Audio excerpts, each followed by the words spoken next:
Bonjour à tous, j'espère que vous allez bien. Donc aujourd'hui, nouvelle vidéo mensuelle en ce début août avec un tour complet de mon PEA de chez Bourse Direct. Bien évidemment, on verra le CAC 40, les stats macroéconomiques de cette semaine. Après, on passera sur mon PEA long terme à dividende sur Bourse Direct avec mes zones d'intérêt que je surveille depuis un très long moment parce qu'en 2024, à part Sanofi, je n'ai repris aucune position pour mon portefeuille long terme. On verra tout ça techniquement, ce que ça donne. Après, on verra le suivi de mes trades court terme comme chaque samedi avec quelques ventes cette semaine. Vendredi, avec beaucoup de volatilité sur les marchés, donc j'ai clôturé Téléperformance avec 5% de gain environ, et je me suis débarrassé aussi de Morel et Prom parce que le pétrole se comporte plutôt pas bien, donc Morel et Prom, j'ai préféré prendre un peu ma petite perte et on verra plus tard si on y retourne ou pas. Et puis après, on terminera comme d'habitude par quelques actions qui techniquement me semblent intéressantes à surveiller de près. Donc n'hésitez pas à vous abonner à la chaîne, à partager la vidéo, à me lâcher un maximum de likes, ça me ferait très plaisir. Si vous avez des questions, des remarques ou si vous voulez un avis sur une société en particulier, mettez-moi tout ça en commentaire, je serai ravi d'échanger avec vous. Je vous rappelle mon Twitter où je fais le suivi de mes analyses techniques, de mes trades court terme, etc. Le lien est dans la description pour suivre mon PEA long terme à dividende sur Morning. Le lien aussi dans la description. Allez, on passe au sommaire. Donc on commencera par les statistiques économiques avec un gros point sur l'emploi américain. Tous les week-ends, je vous parle du chômage aux États-Unis. Attention qu'il faut garder ça de près. Et là, on commence à avoir un petit signal au niveau de ce côté-là. Je vous donnerai mon point de vue sur tout ça. Après, on passera sur le CAC 40 pour voir déjà le mois de juillet, comment il s'est comporté. Cette semaine, comment il s'est comporté. Et puis les zones techniques à surveiller de très près parce que pas mal de volatilité. On est en période de vacances, donc peu de volume. Donc prudence et demi, je pense, sur le CAC 40 et même sur les actions de l'indice. Donc prudence, je vous donnerai tout ça techniquement au niveau du CAC 40. Après, on passera sur le suivi de mon portefeuille PEA de chez Bourse Direct avec toutes mes actions. En toute transparence, vous verrez mes actions de mon portefeuille qui sont les mêmes qu'il y a un mois parce que je n'ai pas renforcé comme je vous l'ai dit. J'attends. Pour moi, le CAC est dans une très mauvaise passe. Donc il y a pas mal d'actions de mon portefeuille qui sont en train de baisser.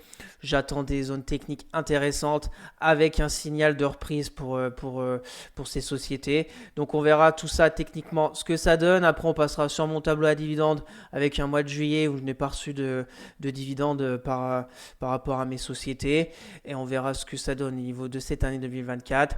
Ensuite, le suivi de mes trades court terme, plus le tableau de juillet, comme chaque week-end, avec, comme je vous l'ai dit, deux arbitrages cette semaine, vente de toutes mes actions téléperformance en gain, vente de toutes mes actions Morel et Prom en gain, en perte, pardon, avec une petite perte, et on verra les autres, ce que ça donne en ce moment. Et on finira par quatre sociétés qui techniquement me semblent intéressantes à surveiller de près. Arkema, Alstom que je vous ai déjà parlé le week-end dernier et on verra Bureau Veritas et Swatech. Bien sûr, je ne suis pas un conseiller financier, mon avis dans cette vidéo ne représente pas un conseil d'investissement, elle est juste réalisée à but pédagogique. Chaque investisseur aura sa propre stratégie. Investir en bourse représente un risque. Vous êtes le seul responsable de vos achats et ventes d'actions. Allez, c'est parti pour les statistiques économiques de cette semaine en graphique sur TradingView. On va commencer par faire un point sur la zone euro avec par exemple les PMI global, PMI composite de S&P Global. Je vous rappelle, les PMI composites, c'est les PMI manufacturiers avec les PMI services. Ça fait une moyenne et ça nous donne le PMI composite. Donc pour la zone euro, on continue de flirter avec le 50. Le 50, si on est en dessous, c'est contraction de l'économie. Si on est au-dessus, c'est développement de l'économie. Donc on voit que voilà qu'on se rapproche vers les 50 au niveau de la zone euro, qu'on est sur une sorte de canal baissier. Donc prudence. On voit de toute façon qu'on a une économie européenne vraiment au ralenti. On a eu les résultats de pas mal d'entreprises. C'est pas joli, on voit vraiment un ralentissement de partout. ralentissement économique de partout. On avait les États-Unis qui sauvaient un peu la mise sur ce premier semestre parce qu'ils performaient beaucoup plus que la zone euro et voire la Chine. Et en ce moment, on a quelques inquiétudes au niveau de l'emploi qu'on verra tout de suite après. Donc prudence, je pense, dans les mois à venir. Le week-end dernier, je vous avais dit que j'étais pas très optimiste pour les 6 prochains mois de cette année 2024. Je pense qu'on va aller dans le dur. Sans parler de notre situation aussi politique en France. On ne sait toujours pas quel gouvernement, quel Premier ministre. En ce moment, bien évidemment, les JO, c'est joli, c'est beau, et ça nous change, entre guillemets, les idées. Mais je pense qu'au mois de septembre, il pourrait y avoir quelques surprises et beaucoup de volatilité encore sur les marchés. Donc PMI, pas top de la zone euro. Après, on a eu les statistiques aussi du chômage de toute la zone euro. Bon, une petite augmentation sur juillet. Bon, rien d'alarmant, on est à 6,5%. On voit qu'on est quand même sur un canal un peu baissier. C'est plutôt pas mal au niveau du chômage de la zone euro. On verra bien dans les mois à venir si on a un vrai ralentissement économique avec peut-être une récession. Peut-être qu'il y aura une augmentation du chômage à suivre de près, mais pour le moment, rien d'alarmant dans l'immédiat. Ensuite, on a eu quoi? On a eu, bon, ça c'est le PIB aussi, 0,6. Donc c'est plutôt pas mal. On s'éloigne un peu du zéro. Après, bon, faut qu'on se contente de peu de la zone euro. Il y a eu la petite bonne surprise de la France, début de semaine, avec un PIB meilleur que prévu. Mais est-ce que ça va durer? J'ai bien peur que non, parce que quand on voit les PMI, que ça soit de la France, comme on va voir maintenant des PMI manufacturiers, on est vraiment pas bon du tout. 44 sorties, la zone, je vous rappelle, 50, on s'en éloigne, on est dans un beau petit canal baissier. Donc quand on a des PMI manufacturiers à 44, bon, PMI service, c'est beaucoup mieux, mais bon, au final, sur le PMI global de la France, on est à 49,5. Donc on voit qu'on est limite avec le 50. Donc normalement, c'est un indice en avant-première pour le PIB. Donc on verra bien si on se rapproche du zéro au niveau du PIB du prochain trimestre ou pas. Affaire à suivre, mais de toute façon, on flirte avec le zéro, que ce soit en France, que ce soit la zone euro. L'Allemagne est rentrée en récession parce qu'ils sont en dessous de zéro. Donc on voit une économie vraiment au ralenti, prête à se contracter. Donc prudence. On verra bien comment on va finir cette année 2024, mais prudence sur les marchés. Ensuite, on peut aller rapidement en Chine. En Chine avec les PMI, comme je vous ai dit, à part les États-Unis qui avaient bien performé, la Chine c'est pareil, c'est très maussade, 50,2, on flirte avec les 50, donc on voit que on est sur des baisses mois après mois, donc ralentissement économique aussi en Chine. On verra si ça passe en dessous du 50 dans les prochains mois, mais c'est pas bon. C'est pas bon pour nos entreprises qui travaillent en Chine. La seule chose qui peut être bon, c'est bien évidemment pour le baril de pétrole et peut-être pour l'inflation, parce que sinon on a un baril qui commence à baisser. L'inflation est pour moi maîtrisée, mais attention, tout peut arriver. On a le risque géopolitique, bien évidemment encore en Israël, avec le Liban, l'Iran, etc. On verra bien comment ça va se terminer aussi, tout ça. Donc voilà, la Chine, Mossad, au ralenti par rapport à son niveau qui est la Chine. À suivre.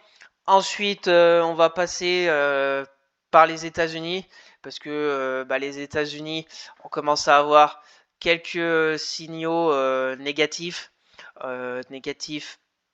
avec le chômage. Voilà, le graphique que je vous montre depuis des semaines sur le chômage aux États-Unis. Je vous avais dit croisement M10, M20 sur le chômage. Si on dézoome un peu tout ça, à chaque fois qu'on croise, on a une envolée du chômage. On peut se remettre par exemple en 2001, croisement M10, M20 à la hausse, envolée du chômage. 2007, envolée du chômage.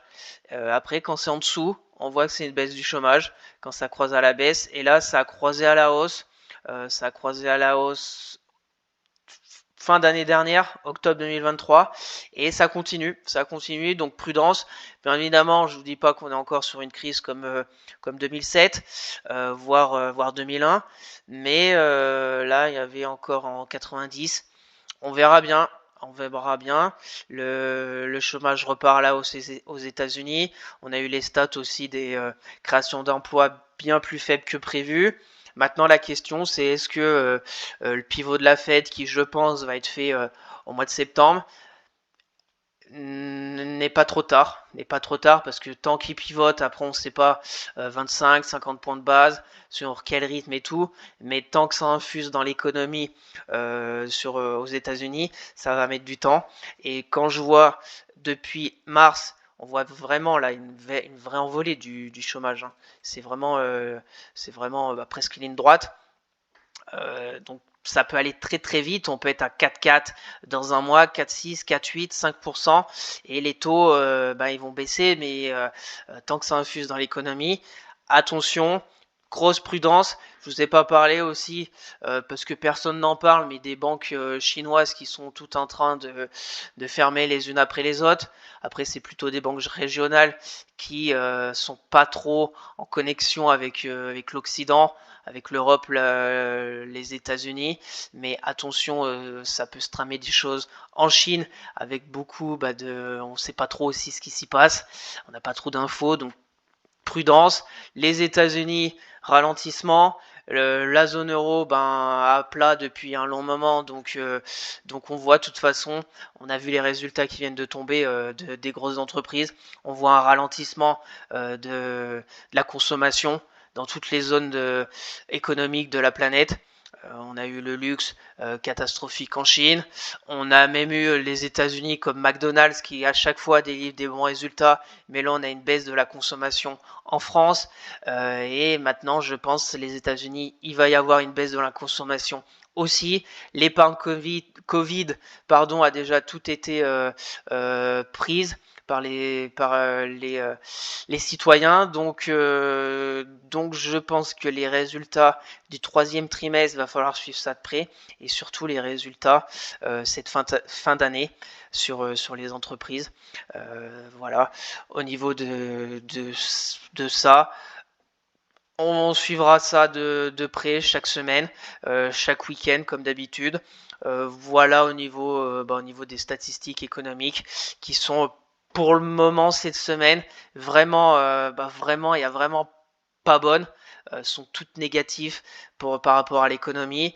Bien évidemment, il y en a qui attendaient, on dit bad news is good news, mais là, sauf que la bad news a vraiment été extrêmement violente au niveau de l'emploi américain, parce que vraiment au niveau du consensus, vraiment plus élevé que le consensus. Je crois que le consensus c'était 4,1 au niveau du chômage.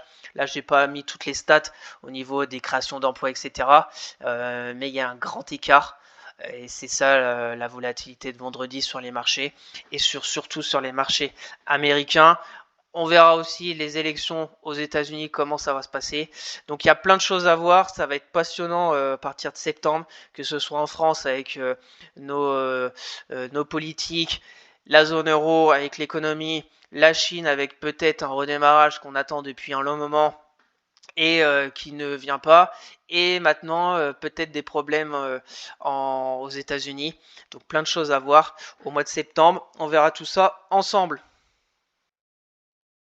Allez, c'est parti pour le CAC 40, voir techniquement ce que ça donne. On va se mettre déjà en mensuel pour voir cette bougie de juillet, ce que ça a donné. Donc mois de juin, très négatif, moins 6%. Mois de juillet, plus 0,70. Mais on voit la bougie mensuelle avec une mèche basse, une mèche haute. Donc on va dire le mois de juillet, on a stabilisé par rapport à la bougie de juin qui était pas belle du tout, mais on n'a même pas vraiment rebondi. On a vu de toute façon semaine après semaine qu'on était toujours sous forme de range. Le mois de juillet, au final, je pense qu'on a fait le range à plat latéralement. Et là, début août, ça a tout cassé par le bas. On voit la bougie depuis 2 jours. Ça a cassé par le bas, belle bougie rouge en formation pour le moment pour le mois d'août. On verra bien fin août où elle va se terminer. On a la moyenne mobile 20, pareil, qu'on est en train de casser, mais bon, on n'est que le 2 août. Il peut y avoir beaucoup de choses qui se passent d'ici fin du mois. Mais attention, moyenne mobile 20 qu'on a cassé à la baisse. On a bien évidemment le support oblique qu'on verra en hebdomadaire. Et puis après, pour aller plus bas, on a d'autres zones, hein. On aura peut-être les 7000 points. Peut-être pas direct au mois d'août, mais si le CAC continue dans cette baisse qui a commencé au mois d'avril, et ben on verra bien. Peut-être qu'il va tout reprendre de la belle hausse qui a commencé en novembre 2023 et peut-être qu'en novembre 2024 on reviendra au point de novembre 2023 vers les 7000 points. Affaire à suivre. Donc pour vous dire qu'en mensuel, juillet c'était stabilisation mais pas vraiment un gros rebond par rapport à la baisse de juin. Et on verra bien début septembre notre bougie du mois d'août. On va se mettre en hebdomadaire pour voir de plus près. Donc hebdomadaire, le week-end dernier, je vous avais parlé de cette bougie, qu'on avait fait une mèche basse, qu'on avait sauvé les 7460 points, qui était dans notre range du mois de juillet, quoi. Depuis la dissolution en fait de l'Assemblée nationale avec cette bougie du 10 juin, et on a zigzagué. Sauf que là on a cassé avec cette semaine et ce vendredi. On a vraiment cassé, là il n'y a plus de doute. On a cassé les 7464, on a même cassé les 7330 sur la bougie de vendredi. Donc maintenant on a notre signal baissier de ce range. Pour après avoir un objectif, bien évidemment, il y a toujours beaucoup de volatilité, donc une grosse bougie. Normalement, on prend la hauteur du range qu'on casse et ça nous donne un target potentiel qui serait vers les 7196. Autant vous dire qu'on peut peut-être y aller très vite parce que ça nous reste moins de 20% à faire à la baisse sur le CAC 40 pour les rejoindre. Maintenant, de toute façon, pour moi, c'est baissier. Il n'y a plus aucun signal de, bien évidemment, peut-être un rebond, mais là, on a un vrai signal de faiblesse sur le CAC 40 parce qu'on a cassé ce range.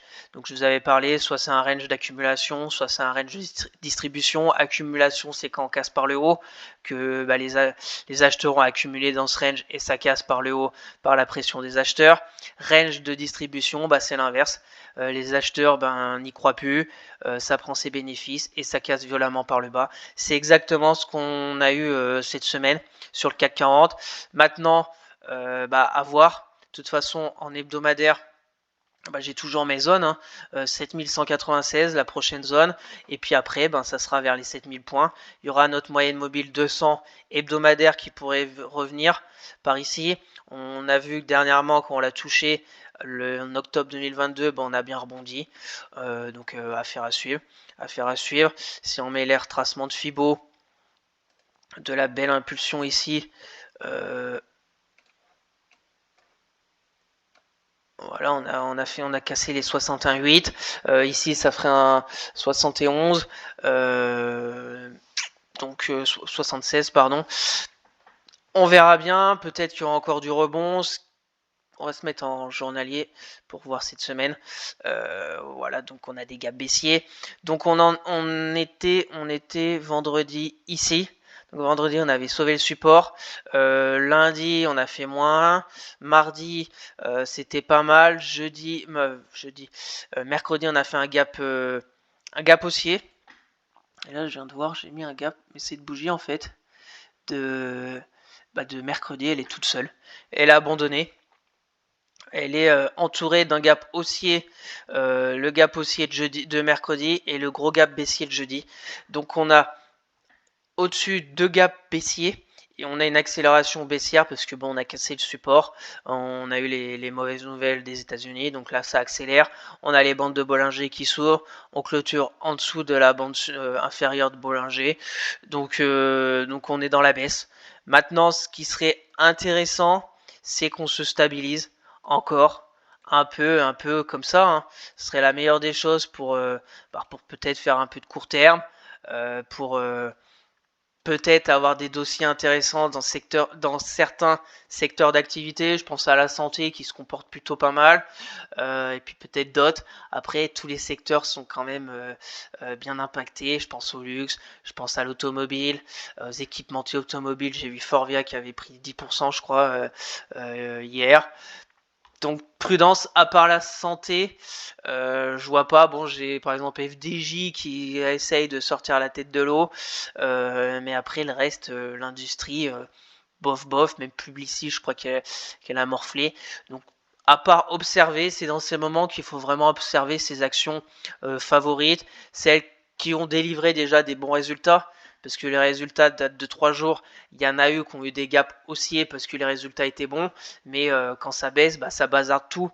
Donc je pense que les entreprises qui ont quand même délivré des bons résultats, des belles perspectives et tout, rebondiront plus que celles qui ont déjà mis des profit warnings, etc., qui ont déjà pris des moins 10%, et qui je pense que ça va être dur et compliqué dans les semaines à venir. Donc pour la semaine prochaine sur le CAC, peut-être attendre une stabilisation, et de toute façon, les deux zones, pour moi, c'est la résistance ici, parce qu'au final, on a toujours un gap, on a un autre gap baissier, que là, on n'a pas comblé, même en séance. Donc, à la hausse, les 7000, allez, 340, 7300, 350. Si on arrive à les reprendre, ça sera déjà un petit signal positif. De toute façon, après, on aura la résistance oblique baissière. Le RSI, il y a énormément de marge pour aller plus bas. Et puis après, au niveau des supports, on peut commencer à en voir d'autres. Ici, un autre support va aller 7093, 7100, et puis après on verra 7000. On a vu la moyenne mobile, peut-être 200 hebdomadaires, et puis après on ira peut-être encore plus bas. J'en sais rien. De toute façon, on se retrouvera samedi prochain pour faire l'analyse du CAC. On verra bien où il en sera, mais voilà, le range qu'on parle depuis des semaines a cassé par le bas.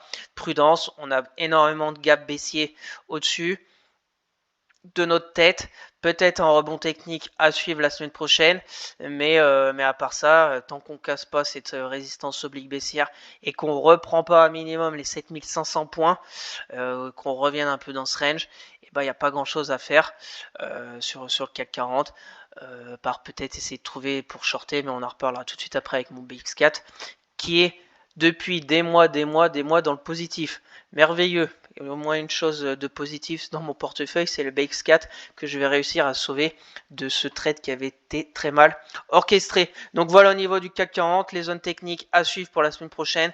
Grosse prudence sur le marché, et voilà, toutes les moyennes mobiles 10, 20, 50 va croiser avec la 200, donc c'est baissier. Prudence, il faut vraiment sélectionner les meilleurs dossiers, et si vous n'êtes pas à l'aise, vous attendez, vous partez en vacances au mois d'août sous le soleil, et on reviendra et vous revenez en mois de septembre en pleine forme pour essayer de revenir dans cette arène qui est le CAC 40. Allez, c'est parti pour le tour complet de mon portefeuille PEH chez Bourse Direct.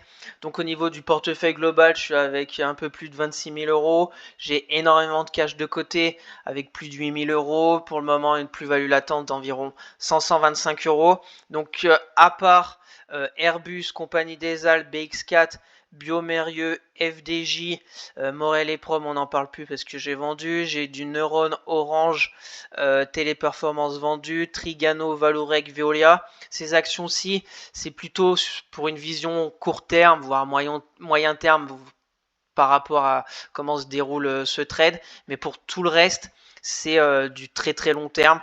C'est des actions que je pense que je vais garder sur du 15 ans, 20 ans, sauf si bien évidemment y a des infos et puis peut-être un arbitrage qui va être fait. Mais pour le moment, c'est une vision très long terme sur le reste, à part celle que je vous ai dit. Donc pour les personnes qui souhaitent regarder de plus près les plus-values, la valorisation, etc., je vous invite à mettre pause sur la vidéo. Sinon, moi, ce que je vais faire, je vais passer sur TradingView pour faire chacune de mes actions long terme, voir les zones d'intérêt qui m'intéressent. Mais pour le moment, peut-être avec aucun signal et rajouter ces zones pour aller chercher peut-être des points plus bas sur des actions qui pour moi fondamentalement sont de qualité. Allez, c'est parti. On commence avec Air Liquide. Je vous rappelle, les droites verticales, c'est les jours où j'avais racheté des actions de la société. Donc Air Liquide, depuis la semaine du 6 juin, je n'ai pas repris d'action d'Air Liquide. De toute façon, comme je vous l'ai dit en 2024, à part Sanofi, et je crois que c'est une des mieux en ce moment, la santé avec Sanofi. À part Sanofi, je n'ai renforcé aucune position sur mon PE à long terme parce que économiquement, on a vu la zone euro et tout. Pour moi, le CAC était bien trop haut cette année avec cette envolée au début de l'année. Là, il commence à vraiment corriger. Il y a peut-être y avoir des zones intéressantes à surveiller pour pour ma part, se renforcer. Pour vous, peut-être à commencer à bâtir une position sur des dossiers de qualité. Mais voilà, hein, faut être très très très patient quand on a une vision sur de nombreuses années, hein, même 5 ans, 10 ans. Il n'y a pas le feu de se précipiter sur des actions qui sont en pleine hausse. Il y a toujours des replis quoi qu'il arrive. Il y a les cycles économiques qui sont toujours là et qui vont encore perdurer. Il y aura toujours des baisses, des hausses. Maintenant, il faut essayer de trouver un bon point d'entrée pour avoir un point optimal sur du long terme. Donc Air Liquide, on est toujours sur la même config. Le canal aussi avec le support moyenne mobile 50. Je vous mets toujours en hebdomadaire aussi. Pour moi, ma zone qui serait très intéressante sur Air Liquide, c'est vers les 152, 155 euros. Pour le moment, on est revenu un peu vers cette zone de résistance des 167. On voit la bougie de cette semaine, moins 2,30. On est limite sur le support. Donc, est-ce que le support va casser ou pas? J'attends patiemment aussi Air Liquide. Pour moi, vers 152, ça me ferait réfléchir si elle y revient. Donc patience, je pense sur la liquide, elle était à 180, elle est en train de corriger tranquillement. On a la moyenne mobile 10 qui croise avec la 20, donc c'est pas très positif. On verra bien si ça casse la M50 et si on retourne à 152 euros, peut-être que je réfléchirai à en reprendre. Et on se donne rendez-vous le mois prochain pour refaire un point sur Air Liquide, bien évidemment. On continue Amundi. Donc Amundi, bien évidemment, c'est pas Air Liquide, c'est plus une action pour son dividende. Si on dézoome, on voit un gros range, 80 le haut, 45 le bas. Là, on est à 64. Voilà, de 25 avril quand j'en avais repris. Mes zones, peut-être vers 56, 50. Quand on revient un peu vers le bas, pourquoi pas accumuler du Amundi pour son rendement sur dividende. C'est une financière. Voilà ma stratégie sur Amundi. Pour moi, 64. Bon, on est sur une zone de polarité technique qu'on avait identifiée. Peut-être regarder pour les personnes intéressées sur du peut-être court terme. Peut-être quelque chose à faire, mais pour moi, 64 m'intéresse pas. Amundi à ce prix-là. J'attendrai plutôt qu'elle retourne en dessous des 59, 57, voire 56 euros. Donc, affaire à suivre sur Amundi dans les mois à venir. On continue. OB, OB, elle souffre. Elle souffre parce que déjà, par rapport à son secteur d'activité, c'est principalement en France. Donc avec notre marasme politique, on ne sait pas trop ce que ça va donner au mois de septembre. Il y a pas mal d'entreprises qui sont à l'arrêt au niveau de l'investissement, au niveau du recrutement, etc. Donc OB aussi paye tout ça. Maintenant, j'avais une zone à 38 parce qu'une zone technique, polarité. Pour le moment, la zone à 38 n'a pas donné un vrai signal de reprise. Donc prochaine zone sur OB, l'oblique peut-être qui commence de la crise du Covid, qui passe par les plus bas d'octobre 2023 vers 32. Et puis en dessous,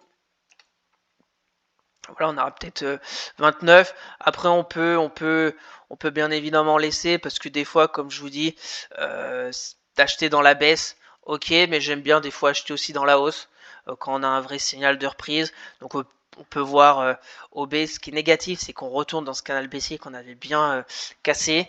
Maintenant, peut-être qu'on va effacer le canal et retrouver une autre figure dans les prochaines semaines sur OB. Voilà, les moyennes mobiles sont pas belles, hein. On a la 10 qui croise avec la 20, la 50. On est reparti à la baisse. Affaire à suivre. Donc 38, ça serait vraiment un beau signal de reprise sur OB si on arrive à repasser les 38 dans un futur proche. Et à contrario, ben, si on retourne à 32, on verra bien ce que ça donne. Et puis après à 30 sur OB. Mais c'est pas très joli. Affaire à suivre sur OB. Donc pour ma part, patience. Même si on est sur une baisse, j'achète pas à l'aveugle sur la première baisse du mois. Hein. J'attends vraiment longtemps, même si des fois je peux perdre 5, 10, 20, 30, 50% de hausse. Je préfère entre guillemets perdre 50% et qu'après elle reprenne vraiment son chemin haussier que d'acheter tous les supports et au final avoir une valorisation énorme sur une action et qu'elle continue après encore à enfoncer tous ses supports. Donc la dernière fois j'en avais acheté ici le 20 mars par exemple sur une zone de support. Bon, le support a cassé et puis voilà, j'ai pas repris de OB. Ici il y avait une belle zone. Si elle revient vers les 29, peut-être qu'il y aura une zone aussi intéressante. Après bien évidemment il faut suivre les résultats des entreprises. Si on a des mauvais résultats, des profit warning, des baisses de dividendes l'année à venir, etc., c'est plutôt normal que l'action, que le cours de bourse baisse. Mais si on a après des résultats plutôt satisfaisants, corrects, des bonnes perspectives, le cours de bourse peut baisser, mais c'est là qu'il faut essayer de trouver des zones d'intérêt sur des bons supports pour après avoir une reprise du cours. Bien évidemment, des fois ça se passe pas comme ça, mais c'est comme ça que je fonctionne. On continue avec AXA. Bon, AXA, les résultats étaient plutôt pas mal cette semaine. Toujours ma zone des 29, 30, première zone, on était revenu ici avec le 10 juin, c'est reparti un peu à la hausse, ça peut naviguer encore. Pour moi, AXA, ouais, 30, voire 27, me paraît intéressant pour rentrer. Quand on dézoome, on voit ça zigzag pas mal, on est sur un très beau canal haussier. Pareil, depuis février 2022, pas repris. J'attends patiemment, c'est une action à dividende dans le secteur aussi de l'assurance. Donc je ne suis pas pressé. On continue, Capgemini. Bon bah Capgemini, ça baisse. On était bien sorti de ce canal. On avait fait un record à 230 quand même il n'y a pas si longtemps. C'était en février et on voit que c'est reparti violemment aussi à la baisse. Donc Maison 174 premièrement, deuxième vers 159, très gros support sur Capgemini. C'est là que j'en avais repris en mai 2023. Donc je pense que je vais attendre patiemment si elle y revient vers les 159 pour pourquoi pas refaire encore un achat si on a quelque chose d'intéressant aussi après. Là on a eu une bougie après haussière qui était plutôt intéressante. On verra bien. Pour les personnes intéressées, on arrive sur une première zone de polarité qui était résistance, qui pourrait redevenir support. Mais prudence quand même. Prochaine, 159 € sur Capgemini. On continue, Danone. Danone, intéressant. Cette semaine, résultat plutôt bien accueilli par le marché. On voit quand même une hausse de 4% cette semaine. Je pense qu'elle ne doit pas être loin du top au niveau du CAC 40. Au niveau de la performance de la semaine. Maintenant, on est de retour sur un gros support. Grosse résistance, 62 €. On voit ici, avril 2023, on avait rechuté. Plus récemment, en février 2023, énorme mèche haute. Au-dessus des 62, on a rebaissé. Donc, prudence sur Danone. Maintenant, première zone, c'était à 58. J'en avais pas repris. Après, 54, 52. Pour le moment, on s'en éloigne.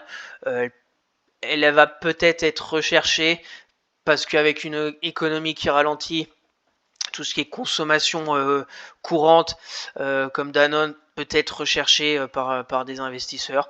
Donc on verra bien. On attend tranquillement aussi bon dividende. Pour le moment, voilà, j'en avais repris en mars 2022. Je patiente et on verra bien si dans les mois à venir, je reprends du Danone. On continue Ipsos. Ipsos, elle commence aussi à partir vers le bas. Après, bon, elle avait fait une énorme hausse. On est pour le moment, on n'est même pas encore à 50% de retracement. Donc je patiente. Ma zone à 55 environ là. Quand elle va y revenir, est-ce qu'on aura quelque chose d'intéressant sur Ipsos avec une belle bougie, une mèche basse, quelque chose peut-être en reprendre. Après, il y a 52 qui me paraît aussi intéressant, 52 €. Et puis après, bon, il y a des zones bien plus basses. Mais au niveau d'Ipsos, on va mettre peut-être 52 par rapport aussi bien évidemment à l'ambiance globale du marché. Si on a un CAC 40 qui continue vraiment de partir à la baisse, Ipsos va continuer et puis on essaiera de trouver des points d'entrée plus bas. Ipsos, de toute façon, j'ai une petite valorisation parce que j'en avais pris en novembre, en avril. Voilà, on attend peut-être 55, 52 et puis on verra le mois prochain où elle en sera. On est dans une correction. Après une hausse pareille, c'est bien légitime. De toute façon, comme on a vu, première zone, les 50% de retracement, ça serait vers les 55 euros. Les 61,8 vers les 52. Donc les deux prochaines zones que je vais surveiller de près sur Ipsos. On continue. LVMH, LVMH est toujours malade. De toute façon, tous les mois, je vous parle d'LVMH. Je vous ai même fait une vidéo sur les résultats annuels d'LVMH, sur mon avis sur ses résultats semestriels mercredi. Donc n'hésitez pas à aller la voir. Je vous ai fait 4 sociétés, LVMH, et je me rappelle plus des 3 autres. Mais n'hésitez pas à aller y faire un tour. Ça peut peut-être vous aiguiller sur comment procéder pour analyser une société. LVMH, toujours la même chose. Il n'y a aucun signal. C'est entre guillemets mort cérébrale pour LVMH. On est toujours dans le canal baissier. On fait même une forte baisse cette semaine, on casse par le bas. La dernière fois, j'avais tracé exactement le même canal baissier en 2023, et cette bougie là de moins 9% en octobre, c'était la fin de la baisse d'LVMH. On a vu deux bougies avec beaucoup d'hésitation après, en octobre, mi-octobre, fin octobre, et après on est reparti à la hausse. C'est ce qui serait bien sur LVMH. Maintenant, est-ce que ça va s'arrêter à 630 et on va avoir une petite stabilisation pour repartir? J'y crois moyen dans le contexte actuel, mais tout peut arriver bien évidemment. Mais faut attendre, peut-être qu'elle va aller à 603, ma prochaine zone, qu'elle va stabiliser, qu'elle va casser ce canal et qu'elle va repartir, peut-être, ou peut-être qu'on ira encore plus bas. Donc je laisse ces deux zones, 660 si vraiment elle est forte et qu'elle casse son canal haussier, son canal baissier, et prochaine zone 603.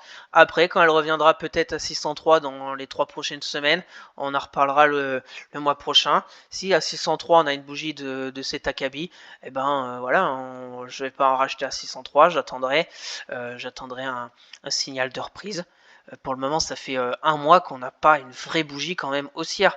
Là, on fait un plus 1,17, mais quand on fait plus 1,17 sur une semaine après une baisse de 20%, c'est pas ce que j'appelle vraiment un enthousiasme des acheteurs pour reprendre du LVMH, sachant ces résultats qui sont, on va pas dire catastrophiques, parce qu'il y a bien pire qu'elle, qui sont très moyens, surtout au niveau de la Chine.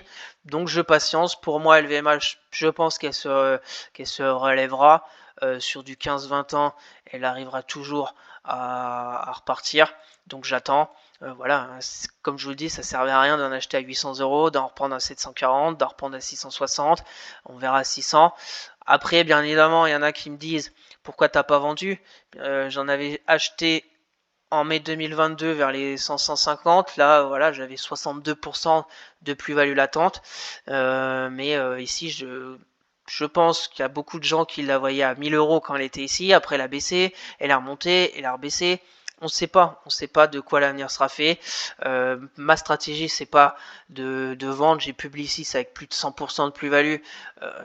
Je me dis peut-être que je vais encaisser, mais après, il faut retrouver un point d'entrée, etc. Je préfère vraiment lisser mon prix sur 15-20 ans que d'acheter, vendre et tout. Je pense que je me perdrais dans tout ça. Donc je préfère accumuler sur cette partie long terme. C'est pour ça que je me suis mis à faire du court terme sur quelques actions. Voilà un peu ma stratégie. On verra bien ce que ça donne mois après mois. Mais LVMH, ce qui est sûr, c'est que je vois aucun signal de reprise. Prochaine zone 603. Et puis on verra si ça casse les 603. J'ai un support oblique très très long terme ici qui passerait peut-être vers 600, vers 560, 580. Voilà, on a cette zone ici après. On peut la marquer en avance. Mais je pense pas que dans un mois elle sera à 555. Tout peut arriver, mais bon, ça serait vraiment Une catastrophe, LVMH à 550 en 4 semaines, ça nous fera encore une baisse de presque 12%. On verra bien, tout peut arriver, on verra dans un mois et n'hésitez pas à aller voir ma petite vidéo de mercredi sur LVMH. On continue Michelin, Michelin, elle se comporte plutôt pas mal, les résultats ont été très bien accueillis la semaine dernière, elle a fait plus 5, là elle fait moins 3 environ, j'avais une zone 34,58, mais pour moi je l'attends vraiment plus basse, Michelin, vers 32. 32 c'est un peu mon PRU, comme vous voyez j'en avais pris ici, je devrais avoir un PRU à peu près à 33, donc revenir vers 32 me paraît peut-être intéressant pour reprendre du Michelin. Après j'ai des zones bien plus basses avec un support oblique haussier, mais pour le moment elle résiste plutôt pas mal. On verra bien, je laisse bien évidemment mes petites zones. Première zone vers 34, deuxième petite zone vers 32 euros. 70 pour Michelin. On continue. Nexity. Bon Nexity c'est pas joli. J'y crois pour du long terme. Maintenant, je fais rien. Nexity, je laisse en portefeuille, je regarde même plus. J'ai mes zones. J'ai toujours ce support oblique baissier qu'on voit. On a essayé de sortir la semaine début juin sur la zone de polarité, la résistance. On est reparti violemment à la baisse. Ici, j'avais une zone à 7,88. On n'était pas très loin. On est reparti un peu à la hausse, mais on est encore sous cette oblique. Pour moi, je pense que l'immobilier va repartir. Quand, je n'en sais rien. Pour moi, je vais attendre. Vraiment, je vais attendre vraiment que ça casse le support, la résistance oblique baissière, qu'on casse peut-être la M50 hebdo, qu'on repasse au-dessus des 12 euros. Alors peut-être que ça va arriver dans un futur très proche, que j'aurais perdu 30-40% de hausse sur Nexity. Mais voilà, hein, si Nexity veut vraiment repartir, même si je perds 40% et qu'elle retourne après à 30 euros, voilà, ça fait 131% de hausse. Je suis pas pressé. J'en avais repris. C'est peut-être ma seule erreur sur les actions et Nexity. Là, c'est voilà, ce qu'il faut pas faire. C'est d'acheter un peu toutes les baisses. C'était au début, j'avais acheté du Nexity. Au début, en fait, vous pouvez, si vous avez une stratégie avec un investissement chaque mois, vous pouvez vous dire voilà, j'achète Nexity, petite tout petit part du portefeuille et puis j'attends de voir ce que j'avais fait. J'avais ouvert mon PEA en juin 2021, j'avais acheté pas mal d'actions qui me semblaient intéressantes et après j'en ai acheté un peu sur toutes les baisses. J'avais des zones techniques de support, j'ai acheté, mais au final c'est pas bon parce que je me suis retrouvé avec plutôt une grosse valorisation. Heureusement que je prenais pas beaucoup d'actions. Mais au final, vous voyez tous ces droites verticales et je suis en énorme moins-value latente. On verra si dans quelques mois, quelques années, je retrouve flat et surtout si je reprends des actions Nexity. Mais ce qui est sûr, c'est que pour le moment, je ne touche rien et j'attends de voir. Pour les zones plus basses, 7,88 qui est là faut se mettre en mensuel sur Nexity parce qu'on est sur des niveaux très très très bas. 7,77 c'est pourquoi j'ai pas 7,88 c'est un niveau de 7,88 c'est des niveaux de 2008 et 6,77 c'est les niveaux de 2008 avec les plus bas presque historiques de Nexity, même si au début il était à 0,64 centimes. Est-ce qu'on va revenir dans les zéros? Je n'en sais rien, on verra bien, mais ce qui est sûr c'est que c'est pas joli Nexity, c'est pas joli, mais j'ai confiance en l'immobilier en France et comme Nexity est un acteur majeur, je pense qu'elle se relèvera. Ça va mettre du temps bien évidemment, mais on suivra ça ensemble, mois après mois pour Nexity. Bien évidemment, les personnes qui souhaitent se positionner dans l'immobilier, comme je vous l'ai dit, qui par exemple ouvrent leur PEA en ce moment, prendre des actions de Nexity à 10 euros là, mais vraiment une toute petite pour la suivre, une toute petite part de son portefeuille, pourquoi pas? Pourquoi pas, vous en achetez à 10 euros, vous êtes prêt à peut-être perdre 30, 50, 60, 80% encore de baisse, mais peut-être ça va casser, ça va repartir. De toute façon, il faut accumuler si vous avez une vision 15 ans, 20 ans, il faut quand même en reprendre. Peut-être ça sera la fin de la baisse, ça sera le début de la hausse, ça sera entre deux, comme certaines de mes achats. Mais Michelin, je l'ai acheté un peu entre deux. C'était ni en baisse ni en hausse. Mais de toute façon, il faut bien en acheter de temps en temps. On continue, Publicis. Publicis, très mauvaise bougie cette semaine, moins 7,26. On a cassé la zone des 97 euros. Très, très grosse zone technique qui était résistance, très belle zone de polarité, support, tout juin, tout juillet. On voit ces mèches basses en dessous et là ça a lâché. Accélération baissière et pour moi sur Publicis, j'attends vraiment les 85,52 € parce que Publicis, elle a fait un parcours extraordinaire. J'en avais acheté tout ça. C'est là, je crois que je suis à peu près à 100, presque 100% de plus-value latente. Maintenant, j'attends pour en reprendre un peu moins cher. 85,52 € première zone, deuxième zone vers les 80 € qui pourrait être aussi intéressante. On aurait peut-être un retour un peu de la moyenne mobile 200 hebdo dans cette zone de prix. Donc affaire à suivre. On voit que le RSI ça pique aussi violemment vers le bas. Il y a encore du potentiel de baisse. Ça fait un moment que le RSI n'était pas à 39 en hebdomadaire. Ça fait depuis 2022.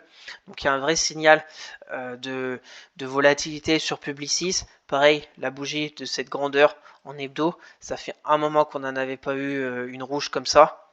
La dernière, c'était une verte en janvier 2023, mais une rouge de moins 7%. Ça faisait un moment. Donc je patiente tranquillement, je vais peut-être avoir une opportunité d'en reprendre. Pour les personnes intéressées par Publicis, qui est pour moi fondamentalement très solide et qui m'intéresse dans son secteur, et peut-être attendre à 85, 86 pour commencer à bâtir une position. Après, si elle redescend vers les 80, pourquoi pas en reprendre. Voilà, elle est montée à presque 110. Il y a une correction bien légitime si on met les retracements de la dernière impulsion. On n'est même pas encore à 50%. 85, ça nous fera un 61,8. Donc pour moi, une zone intéressante à surveiller sur Publicis. On continue, Ruby. Donc Ruby, c'est pas mal. Ruby, on avait cassé la moyenne mobile 200 hebdo parce qu'elle était vraiment en résistance depuis mars 2020. On est en train d'essayer de repasser parce qu'on a fait une belle impulsion, un contre-pied avec la semaine du 10 juin et on était revenu sur ma zone 26-10 et là on est en train de repartir. Donc je vais surveiller de près parce que Ruby aussi un secteur un peu c'est un peu pétrole mais aussi distribution. Donc peut-être un secteur qui peut être intéressant dans les mois à venir. On verra bien. Aussi un bon dividende. Donc ça peut être une action que je vais peut-être suivre ce mois d'août pour renforcer mon portefeuille long terme. J'avais 26,10, elle a touché et là, comme là, on a eu un signal. On a un signal de reprise, j'en ai pas repris, mais c'est ça, c'est ce que je recherche. J'ai ma zone technique, 26,10, la bougie rouge de la semaine du 24, et après on est reparti à la hausse. Voilà. Maintenant, on va arriver sur une résistance, mais d'en reprendre ici, vers 27 la semaine d'après, c'est ce que je recherche sur toutes mes actions là. C'est la zone technique, on la touche et on atteint un signal.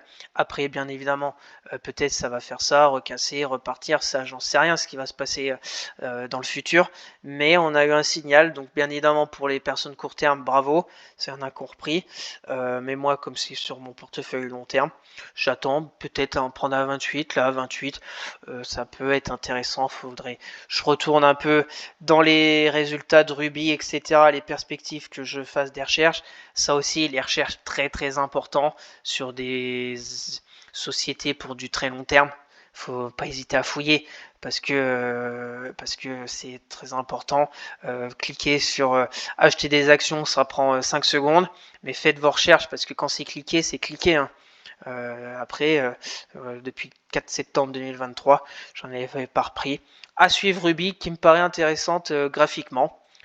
Et on verra le mois prochain au niveau de Ruby. Donc Sanofi, la seule que j'ai prise au mois de cette année 2024, en avril, vers les 88 € je crois, parce qu'on était revenu sur une zone pas très loin d'un support oblique haussier, ici vers les 83, secteur de la santé qui m'intéressait, qui m'intéresse toujours, avec cette année un peu entre deux, j'ai envie de dire. Pas mal de volatilité, pas mal d'incertitudes, encore plus maintenant. Donc pour ça que Sanofi, les résultats ont été plutôt bien accueillis. On a fait la semaine dernière plus 5 environ, la stabilisation au-dessus de la résistance des 94. Donc bien évidemment, pour ma part, je laisse tranquille. C'est plutôt pas mal. J'en avais repris au mois d'avril. Donc je laisse maintenant après 103 euros, prochaine grosse résistance sur Sanofi. Pour les personnes intéressées par Sanofi pour du très long terme, d'en reprendre à 96, ça me paraît pas déconnant, avec un beau money management. Après si ça rebaisse, ma zone est toujours la même, 83 euros. Plus ce support oblique haussier sur Sanofi. On verra bien, on suivra ça. Plutôt content sur Sanofi. On verra pour du court terme, bien évidemment, il y a peut-être quelque chose à faire, mais je vais pas vous en parler parce que je fais pas court terme sur Sanofi. Donc voilà, on verra le mois prochain si elle arrive à tenir ce support des maintenant 94,50 € ou pas. Et puis si après ça lâche, on verra si elle retourne sur cette zone des 83 €. On continue. Schneider Electric. Schneider Electric aussi, forte baisse. Forte baisse cette semaine, moins 7%. Donc retour sur une zone d'intérêt. Grosse zone de support, de polarité à 203. Mais quand je vois la vitesse où elle arrive dessus, on va attendre. On va pas acheter aveuglément lundi à 9h quand ça va ouvrir du Schneider Electric. On va attendre de voir la semaine prochaine, la bougie de la semaine prochaine. Si on a une petite bougie d'hésitation, on attendra encore. Si déjà on a le CAC qui se relève, qui repart, on verra bien. Mais on peut très bien faire ça et puis après casser par le bas, parce que Schneider aussi, très belle performance en 2023. Si on remet de ici à ici, on n'a même pas fait un 38,2. 190 € me paraît une zone très intéressante sur Schneider, avec un retracement de 50% de l'impulsion qui avait démarré en octobre 2023. Plus vers la moyenne mobile 50. On a aussi la moyenne mobile 200 hebdo qui est très importante sur Schneider.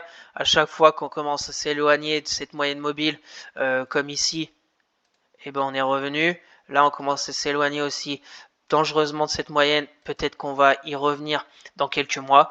Donc je patiente tranquillement sur Schneider Electric parce que fondamentalement, je l'adore. Secteur aussi que j'apprécie. Donc je patiente tranquillement parce que ça fait déjà quelques mois, voire quelques années, parce que 25 avril, j'en avais repris 2022. Donc ça fait déjà un long moment que je n'ai pas renforcé Schneider Electric. Donc prudence, on est sur une zone d'intérêt, mais il va falloir voir la bougie de la semaine prochaine, qui pour moi n'est pas belle du tout. Donc on verra peut-être vers les 183 € dans un mois. On continue, score. Score, c'est pas joli. C'est pas joli, score. On est en hebdomadaire. J'avais cette zone des 24,44. Score, bien évidemment, c'est pareil, c'est pour son dividende. Maintenant, les résultats ont été pas bons, pas appréciés aussi par le marché. J'ai la zone à 20,40 qui n'a pas tenu. Pourtant, la semaine dernière, on avait une petite bougie quand même sur cette zone, mais cette semaine, c'est encore lâché. Donc maintenant, ce que je vais faire, attendre de plus bas. Des zones, on a là, la bougie de cette semaine. Zone support, on est à mars 2020. Mars 2020, c'était le crash du Covid. Alors peut-être sur score, on va faire du gros range latéral sur de nombreuses années, je n'en sais rien. Après, ce genre de société, un range latéral, c'est intéressant parce qu'elle a un gros dividende. On achète en bas, on touche le dividende qu'on réinvestit. Ça peut être intéressant, c'est un peu comme les bancaires. On essaye d'acheter sur des zones très basses. Je pense pas que Score va vraiment partir violemment à la baisse. Ça va pas faire faillite, je pense, comme les banques. Donc, après tout peut arriver, on est en bourse, faut pas y oublier, mais on verra bien. Ce qui est très négatif, c'est qu'on est repassé en dessous de cette résistance oblique baissière qu'on avait bien travaillé. On était revenu à 30,64 € et là vraiment on a une énorme baisse sur Score si on se met en mensuel. C'est avril, mai, juin, juillet et là août ça recommence. Donc c'est pas joli du tout. C'est sur score en mensuel. On verra. Donc pour moi, bon, la zone des 24 euros là, on peut l'enlever. On va faire la zone des 17 et voir la zone des plus bas de octobre 2022. Si elle y revient dans quelques mois, on verra bien sur score. Donc pour le moment, observation, patience, et puis on verra où elle va s'arrêter, parce que même les bandes de Bollinger sont ouvertes en hebdo. On clôture en dehors de la bande inférieure. Donc c'est vraiment forte baisse. On patiente tranquillement. Pour les personnes intéressées par score, ayant fait les recherches, etc. sur la société, son métier, etc. Attendre vers 17, peut-être commencer à accumuler, et puis après si ça revient à 13 euros, peut-être d'en reprendre. Voilà, si on dézoome vraiment en hebdomadaire, on a fait une belle montée, grosse chute, et puis là ça zigzague en fait depuis le crash du Covid, entre 30,64 € et 15 €. À voir si on y retourne dans un futur proche. On continue. Steph, vraiment pas mal. Vraiment pas mal, c'est une très très belle société. Si vous connaissez pas, allez voir, parce que c'est vraiment fondamentalement très solide, avec des belles perspectives, etc. Après on le voit au niveau du cours de bourse, hein. On est presque sur des records absolus. C'était 138, on est à 132 quand il y en a qui dégringolent vraiment. Dommage, 112, j'avais une zone à 112, on est revenu à 115 et on est reparti. Donc je patiente, Steph. Je préfère quand même avoir du Steph en plus-value latente et pas réussir à accumuler, que d'avoir entre guillemets du Nexity et que ça continue de baisser mois après mois. On est quand même plus à l'aise sur une action qui monte que sur une action qui baisse. Maintenant, c'est quand renforcer. Donc on patiente. Ça fait depuis janvier 2022 que j'en avais pas repris. Donc on patiente, peut-être qu'on va zigzaguer, peut-être qu'on va casser les 140 et qu'il va falloir chercher des zones plus hautes. Donc maintenant, on peut, voilà, par exemple, regarder 123, ce qui va s'y passer, parce que maintenant c'est une zone technique de support normalement à suivre. Et puis la prochaine zone, 112, même un peu plus haut maintenant parce qu'on a le point bas, 114. On verra bien dans les prochaines semaines et prochains mois sur Steph. On continue. Thales. Thales aussi pareil, elle corrige. On est revenu sur une très belle zone de polarité, 142. Pareil, ça me fait réfléchir parce que Thales, bien évidemment, j'ai une énorme plus-value latente parce que j'en avais acheté en octobre 2021 avant la guerre en Ukraine. Donc elle avait fait un énorme gap aussi et puis depuis elle s'est envolée. Sauf que j'en ai jamais repris. Ici, il y avait des belles zones. Genre ici, il y avait 127, il y avait une belle zone sur le bas du range, mais le range, je me suis dit peut-être qu'il va casser par le bas ou par le haut, parce qu'on ne sait pas, il a cassé par le haut. Et là, on est de retour sur la zone de polarité des 142. Donc, à regarder de très près aussi Thales, parce que comme j'ai une toute petite valorisation, de reprendre à 142, peut-être peut être intéressante. Après, si ça casse, bon, j'ai 127. On verra bien ce que ça va donner. On a la moyenne mobile 200 aussi hebdo qui reviendrait. On verra bien, on est sur une zone technique. Après, c'est à moi de faire mon choix, à vous de faire votre choix. Et on va suivre dans les semaines. Et on verra au mois de septembre, début septembre, où elle en sera. Thales. On continue. Total Energy. Donc Total Energy, pareil, elle baisse un peu, elle a cassé sa moyenne mobile 50 hebdo, et puis on est sur une sorte de canal haussier. Pour moi, première zone 58,80 €, très très belle zone sur Total Energy. On voit c'était une résistance en 2022, début 2023, on a cassé, support en 2024, alors y revenir en septembre peut-être 2024 ou voire dans les prochaines semaines à 58,80, à réfléchir. Après 55-23, très très belle zone aussi. Mais voilà, faut patienter, hein, ça fait un moment, hein. Depuis mars 2022, Total Energy que je laisse courir. Maintenant, c'est une très belle société, versement des dividendes chaque trimestre, donc très intéressant. Mais 58,80, première réflexion, 55, vraiment très belle zone parce qu'on reviendrait sur une zone de 2018. Très très belle zone, 55 € quand on dézoome. Voilà, on voit, c'était neutre, très grosse chute juste pendant le crash et très grosse hausse en ce moment.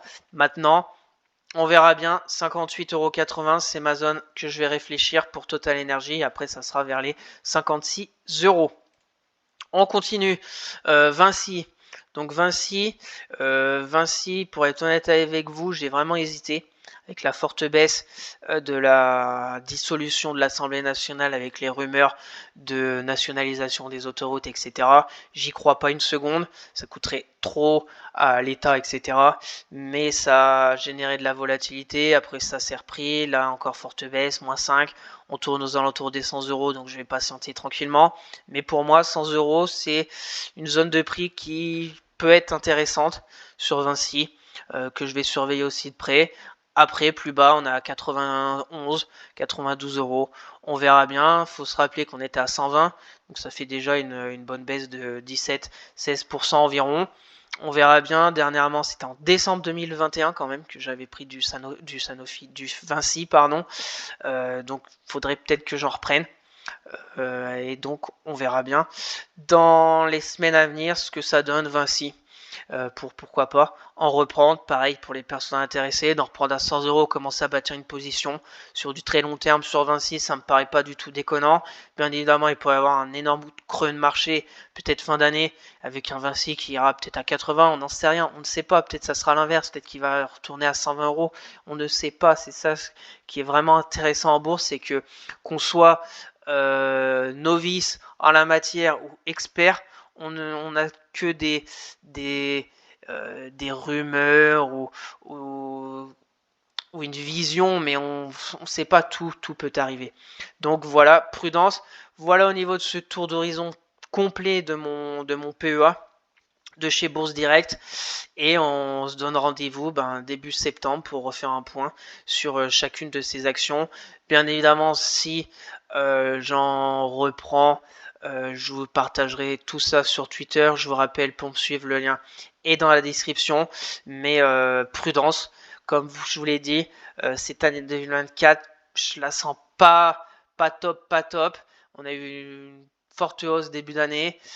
J'ai bien peur que cette fin d'année soit plutôt maussade. On verra bien. Je suis avec vous. Je vais tout vous faire suivre mois après mois comme d'habitude, en toute transparence. Donc passons rapidement à mon tableau à dividendes sur cette année 2024. Donc pour voir qu'au mois de juillet, j'ai touché les dividendes d'Ipsos, soit un total de 19,80 €. Au niveau de Publicis Group, 30,60 €. Et pour Total Energy, son dividende trimestriel, soit 6,32 €. Ce qui me fait pour le mois de juillet un total de 56,72 € au niveau des dividendes. Et pour cette année 2024, environ 400 € de dividendes. Je crois qu'au mois d'août, je n'ai aucune société qui me verse un dividende. Et après, on repartira au mois de septembre pour voir sur cette année 2024 combien j'aurai au niveau des dividendes. Allez, c'est parti sur le suivi de mes trades court terme comme chaque week-end. On va essayer de faire assez rapide parce que je vous en parle déjà chaque week-end, mais j'aime bien vous faire suivre tout ça, surtout que cette semaine, j'ai clôturé Téléperformance et Morel et Prom. On va voir ce que ça a donné. Donc le point très positif, c'est que je reviens à mon PRU au niveau de mon BX4, que je vous parle tous les week-ends. Donc je suis vraiment content parce que chaque week-end, je vous parle d'essayer de sortir avec le moins de dégâts possible de ce short sur le CAC 40 qui avait été très mal orchestré déjà depuis fin d'année dernière. Grosse valorisation de mon portefeuille, donc je pouvais plus trop accumuler parce qu'on ne sait jamais. Après, ça peut très vite dégénérer. Et là, on vient de repasser positif. Donc maintenant, ce que je vais faire, je vais laisser courir. Déjà premièrement, et puis après je ressortirai soit avec un léger gain, soit flat, soit avec une légère perte, mais je vais maintenant être très attentif sur ce BX4. Pour les personnes intéressées pour shorter le CAC, rien ne vous empêche de le faire, peut-être attendre un petit rebond technique sur le CAC ou une petite baisse sur le BX4, peut-être revenir par ici pour repartir. On verra bien, un retour peut-être sur la zone de range sur le CAC pour repartir après à la baisse, et contrario à la hausse sur le BX4. Mais pour ma part, je suis plutôt content parce que moi, une bonne nouvelle sur mon portefeuille court terme, c'est une sortie flat, voire mieux, ou en léger perte sur BX4. Donc voilà au niveau de ce BX4, on va continuer très rapidement. Neuron, on est de retour à 40,75 €. Zone de voilà, tout ça, c'est une zone technique de polarité.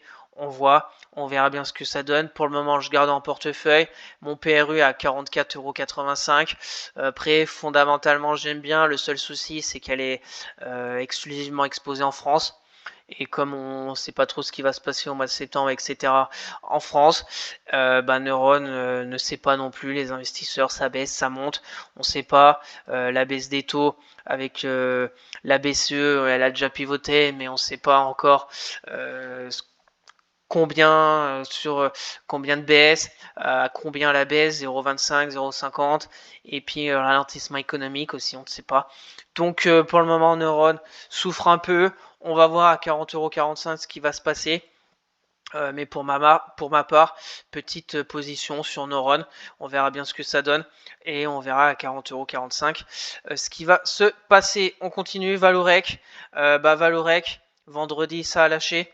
Ça a lâché sur Valorec. Le problème, c'est que la grosse zone que je vous parle depuis un long moment, les 14,45 € qu'on avait sauvé in extremis le 26 juillet, là a lâché.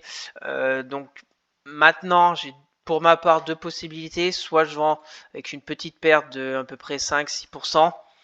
Après, Valorec, j'y crois vraiment, mais c'est bien beau d'y croire, mais le graphique est pas joli, est vraiment pas joli.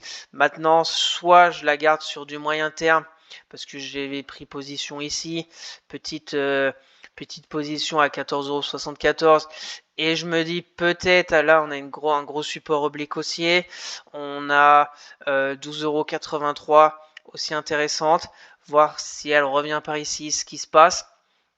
C'est un choix à faire de ma part.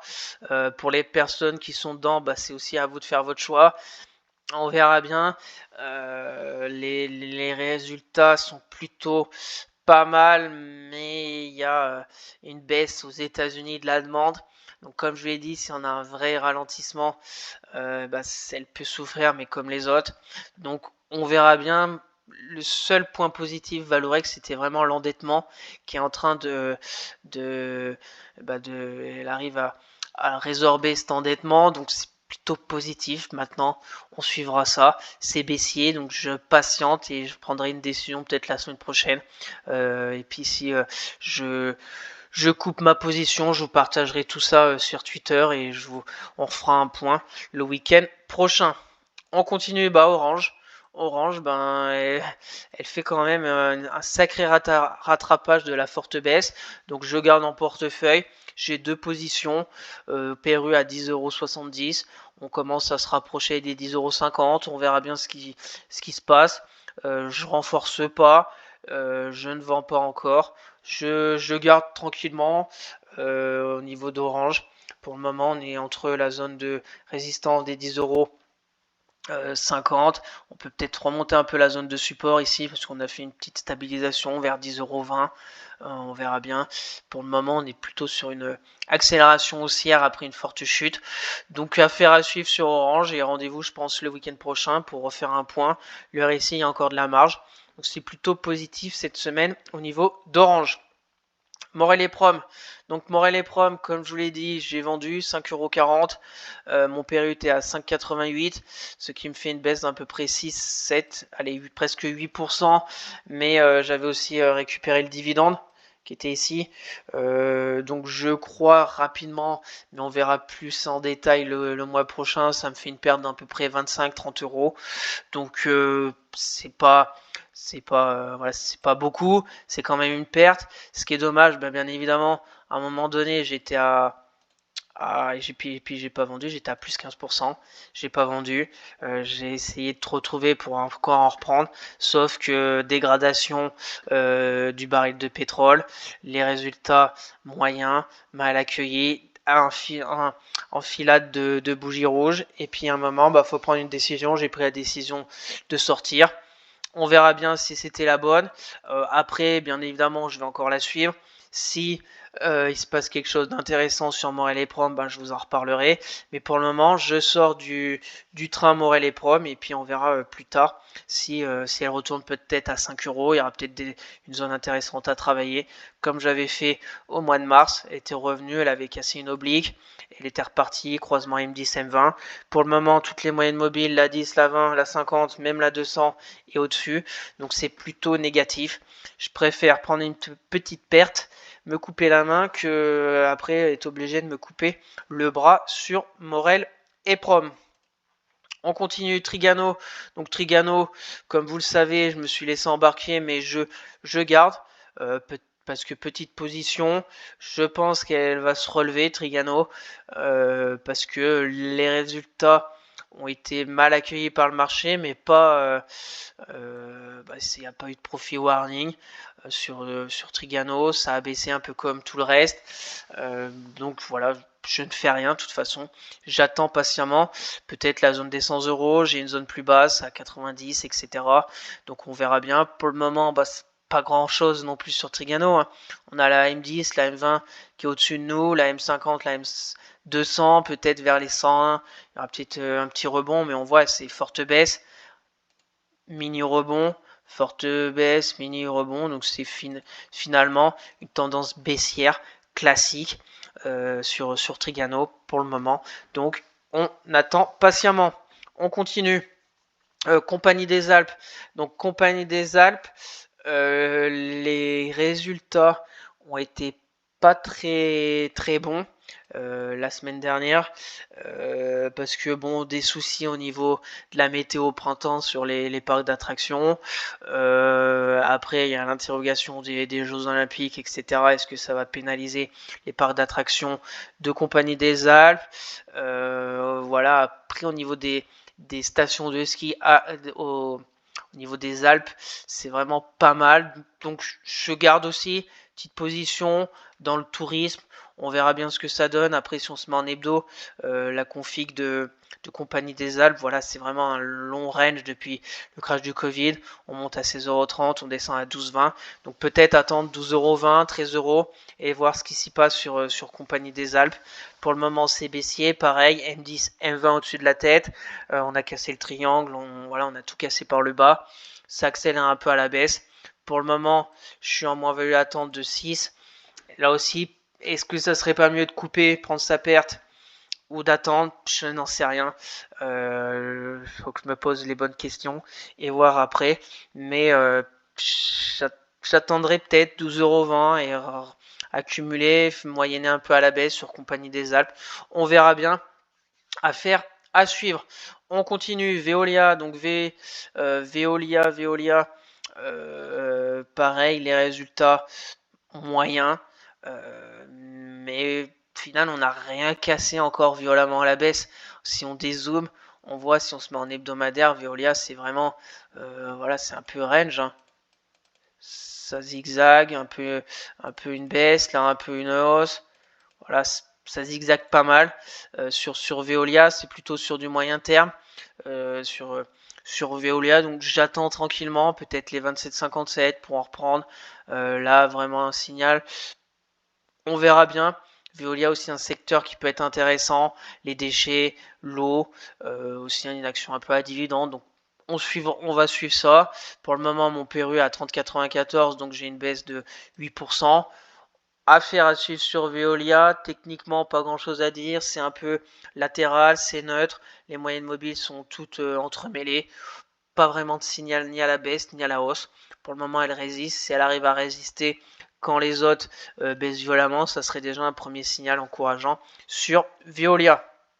On continue, Airbus, donc Airbus, elle nous a fait un beau gap haussier suite à ces résultats et le lendemain on a eu comblement du gap et vendredi on est revenu au point de départ, donc balle au centre, point de départ, mais pareil, pour moi, Airbus, il y a des problèmes d'approvisionnement, etc. Mais il y aura toujours des commandes d'avions. Il y a le secteur de la défense qui est aussi plébiscité. Il y a des petits soucis au niveau de l'aéronautique, du spatial, pardon, sur Airbus. On verra bien. Pareil, heureusement que j'avais pris qu'une petite position. Maintenant, j'attends si elle revient à 120, pourquoi pas accumuler aussi du Airbus sur du peut-être moyen terme, sur du peut-être un an, peut-être que je revendrai Airbus qu'en 2025 avec une forte valorisation et de mon portefeuille et puis on verra bien. Mais contrairement par exemple à on va dire Trigano sur les grosses capitalisations, elles sont, je vais pas dire qu'elles vont plus s'en sortir, mais si on a une reprise du marché, elles vont être plus plébiscitées. Je pense à Veolia ou Airbus que les petites, c'est toujours la même chose. Ça va toujours les flux sur les grosses et après sur les petites. On verra bien. Donc Airbus, je garde. Pour le moment, aucun signal de reprise. Il y en a eu un signal, mais le lendemain validé. Donc pas grand chose à dire sur Airbus. On est un peu au milieu de nulle part. On peut toujours marquer cette zone là. Mais le triangle a été cassé par le haut. Peut-être un pullback, je n'en sais rien. On verra le week-end prochain où elle en sera. Après, grosse zone, il y aura les 120 euros. Affaire à suivre sur Airbus. On continue, donc téléperformance, vente aussi. Pourquoi j'ai vendu? Parce que j'ai pas envie de que le marché me reprenne tous mes gains. Donc téléperformance, ma stratégie, c'était d'en reprendre. J'ai gardé avant les résultats. Les résultats, on a fait plus 10%. Le lendemain, j'ai dit petite baisse. Donc rien d'alarmant, mais vendredi ça commençait déjà à s'affoler un peu. On a fini vendredi à 110,55 €. J'ai vendu dans la journée à 112, dans la matinée à 112 euros. J'ai préféré assurer mes gains, soit à peu près 6%. Ça fait 50 euros je pense sur Téléperformance. Peut-être ça va repartir. Après, au niveau pareil des résultats, c'est plutôt pas mal, je pense, Téléperformance, mais il y a tellement de volatilité. Et puis, Téléperformance, ça peut avoir une news comme quoi l'intelligence artificielle a fait ci, fait ça. Ça peut faire du -10. Et puis après, on peut être mal embarqué. Toujours, quand on a la possibilité de prendre des gains, c'est toujours bien que de se laisser après rattraper par le marché. Donc, pareil. Je vais l'enlever après de mon suivi de mes trades court terme, mais je vais quand même la suivre de près, comme Morel et Prom, parce que peut-être qu'on va revenir sur cette oblique et qu'il y aura peut-être quelque chose après à faire. Pour ma part, je sors du train en gain, donc c'est plutôt positif par les temps qui courent, et on verra bien s'il se passe des choses intéressantes dans les semaines à venir sur Téléperformance. On continue, Biomérieux. Donc Biomérieux, j'avais mis un stop vendredi sur les plus bas du jour à 97 euros. Donc elle a résisté. J'aurais pu me faire sortir et aussi ça aurait été positif parce que j'aurais pris des gains de 5% environ. Je pense c'est ce que je vais faire dans les jours à venir si il y a encore de la volatilité sur les marchés et tout. Je vais remettre un stop parce que si on se met en 4 heures sur Biomérieux, on voit très bien qu'on travaille ces zones là de polarité. À 97,50 €, ça tient, mais c'est limite. Donc j'avais mis un stop à 97 €. Je pense que je vais le remettre lundi. Et si mon stop saute, et je prends mes gains et je passe à autre chose. Biomérieux, comme je vous l'ai dit, secteur de la santé plutôt pas mal. Donc là, pour les personnes intéressées, on est pile sur une zone technique. On a eu, là je suis dedans, mais peut-être aussi j'en reprendrai parce que j'ai qu'une position. Si après on sort par le haut, pourquoi pas en reprendre? Là, je vous ai parlé de la possibilité de sortir par le bas, que là je prends mes gains parce qu'on ne sait jamais que ça peut aller très vite par le bas. Mais si ça sort par le haut, ça peut être très intéressant. Parce que là, on est pile poil sur la zone technique, la moyenne mobile 200, la zone de polarité des 97,50 €. Donc maintenant, soit ça va sortir par le haut, soit ça va sortir par le bas. Rendez-vous la semaine prochaine pour soit vous dire que j'ai clôturé ça, je vous le partagerai sur Twitter comme d'habitude, ou soit vous dire que j'ai toujours en portefeuille, ou soit aussi vous dire que j'en ai repris, et ça aussi je vous partagerai sur Twitter comme d'habitude. On continue, on va finir avec Française des Jeux. Donc Française des Jeux, pareil, J'ai mis un stop à 35 euros vendredi là. 35 euros, pareil, parce que j'ai pas envie de me faire reprendre tous les gains. 35 euros, ça me ferait un gain d'à peu près 5 euros. Donc, on verra bien. Ça repart à la baisse. Mais bon, j'ai envie de dire, après cette hausse, même si elle retourne vers vers la moyenne mobile, les 38,2, ça serait pas alarmant, mais voilà, je suis très prudent en ce moment sur mes trades, parce que comme on a vu le CAC, forte volatilité, la question de l'emploi aux États-Unis, donc prudence est de mise. Par les temps qui courent. Donc Française des Jeux aussi, elle a peut-être une bonne carte à jouer dans les mois à venir. Peut-être que je vais prendre mes gains, mais j'en reprendrai après quand elle retournera peut-être à 34,18 €. Je n'en sais rien. On se donne rendez-vous le week-end prochain sur la Française des Jeux. Peut-être qu'elle a fait aussi un excès haussier. On est dans le canal haussier.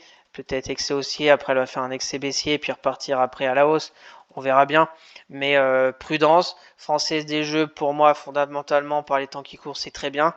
Mais comme c'est sur du court terme, peut-être encaisser et puis à voir si elle redescend vers les 34,18, parce que 34,18, c'est une très très belle zone.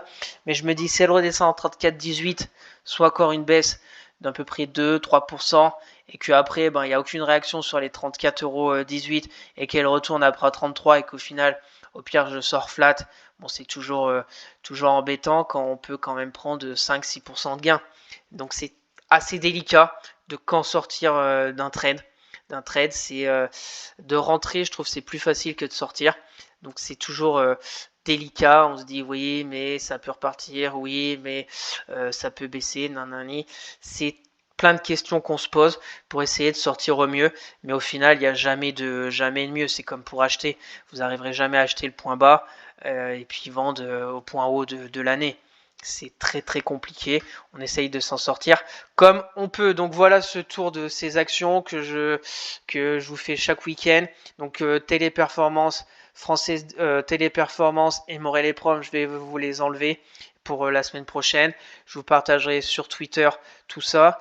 Et puis on verra s'il y a d'autres arbitrages qui seront faits cette semaine au niveau de mes trades court terme. Donc passons maintenant à mon tableau de trade au mois de juillet. Très rapide parce que Téléperformance, je l'ai clôturé vendredi, mais j'ai pas eu le temps de mettre les prix avec frais. Mais comme je vous l'ai dit, ça me fait à peu près 50 € au niveau des gains, soit 5% de gains. Après, Biomérieux FDJ, j'ai toujours en portefeuille. Pour Morel et Prom, c'était un trade que j'avais ouvert, je crois, au mois de mai. Je vous mettrai tout ça sur Twitter et surtout, je vous remplirai tous ces tableaux le mois prochain, début septembre, pour voir s'il y a eu d'autres ventes, d'autres achats. Et puis, on verra ce que ça donne au niveau des gains et des pertes. Et on va finir avec 4 actions qui techniquement me semblent intéressantes à surveiller de près. Arkema, que je vous ai parlé déjà le week-end dernier. Donc Arkema, on est toujours dans cette sorte de triangle. Triangle, il y a eu les résultats, donc je vous avais dit peut-être que les résultats ça va nous faire sortir soit par le haut, soit par le bas. Les résultats on était limite à casser le triangle par le haut, mais le problème c'est que c'était jeudi et CAC et après est reparti violemment à la baisse vendredi. Donc Arkema a été entraîné avec les autres vers le bas, maintenant à voir vers les 80,30 € ce qui s'y passe sur Arkema. Maintenant Arkema travaille beaucoup aussi aux États-Unis, donc si on a un ralentissement économique, ça peut peser sur le cours d'Arkema. Donc je vais suivre ça de près cette semaine en observation, bien évidemment. Et puis on verra après si on tient les 80,30 €, si on sort par le haut de ce triangle, peut-être qu'on va encore naviguer. Et puis après casser par le haut ou casser par le bas, ça on verra bien dans les semaines et déjà le jour à venir sur Arkema, parce que je vais vous la faire suivre sur Twitter comme d'habitude, c'est la semaine prochaine. Donc voilà, après sur du long terme c'est pareil, on est sur une zone intéressante, 80,30 € sur un support oblique haussier. Affaire à suivre sur Arkema, regardez si l'action vous intéresse au niveau des fondamentaux, etc. Voilà au niveau du graphique sur Arkema à suivre. On voit le RSI, j'avais mis un petit canal aussi, on est en train de le casser un peu par le bas. La petite moyenne mobile 10 aussi, on la casse par le bas.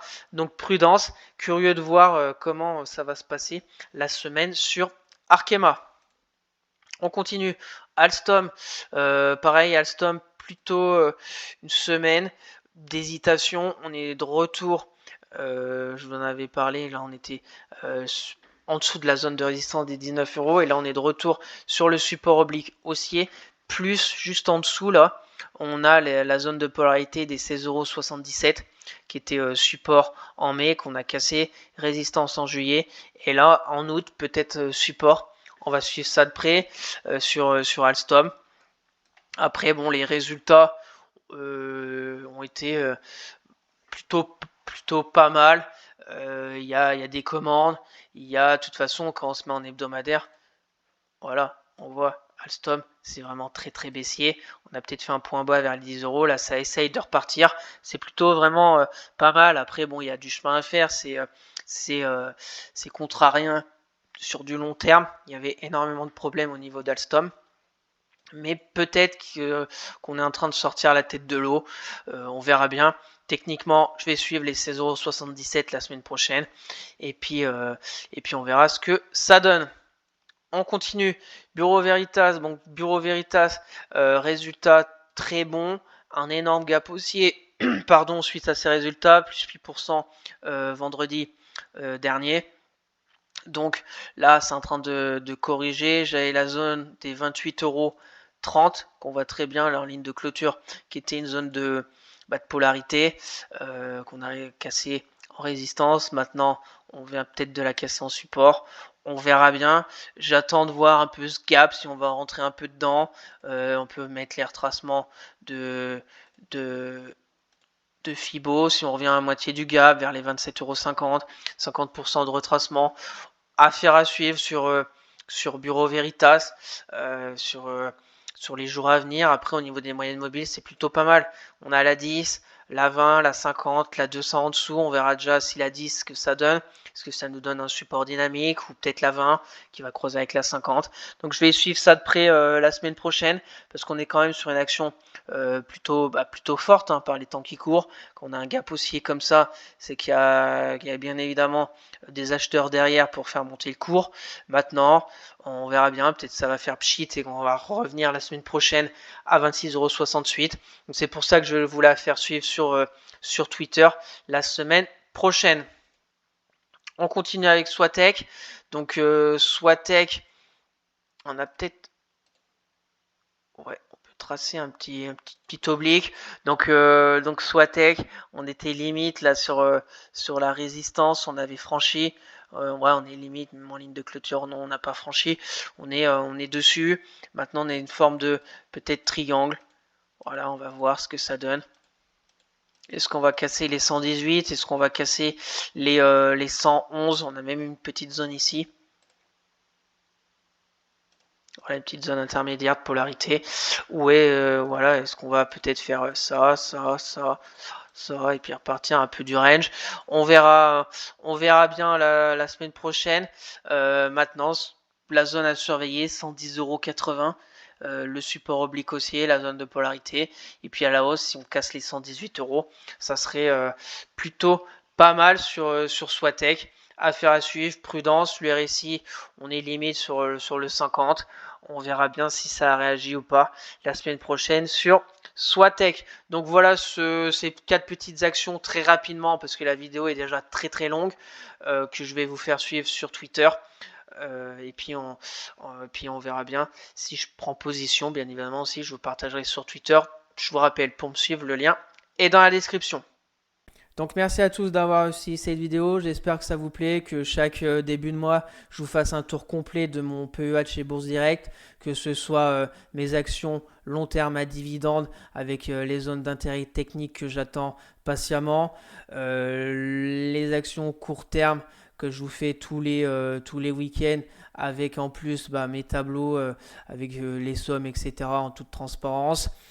Et puis quelques actions qui techniquement me semblent intéressantes à surveiller de près, sans oublier les statistiques économiques de la semaine, le CAC 40 aussi avec les zones techniques à surveiller. Je sais que la vidéo est vraiment longue, mais j'ai envie de vous montrer le maximum que je puisse faire. Donc n'hésitez pas à vous abonner à la chaîne, à partager la vidéo, à me lâcher un maximum de likes, ça me ferait très plaisir. Si vous avez des questions, des remarques, si vous voulez un avis sur une société en particulier, mettez-moi tout ça en commentaire, je serai ravi d'échanger avec vous. Je vous rappelle mon Twitter où je fais le suivi de mes trades court terme, etc. Le lien est dans la description. Pour suivre mon PE à long terme à dividende sur Morning, le lien est aussi dans la description. Sur ce, je vous souhaite un excellent week-end, de bonnes vacances pour les personnes qui y sont en ce mois d'août. Et on se retrouvera mercredi pour une nouvelle vidéo de la revue technique partie 1 pour le mois d'août. Allez, bye!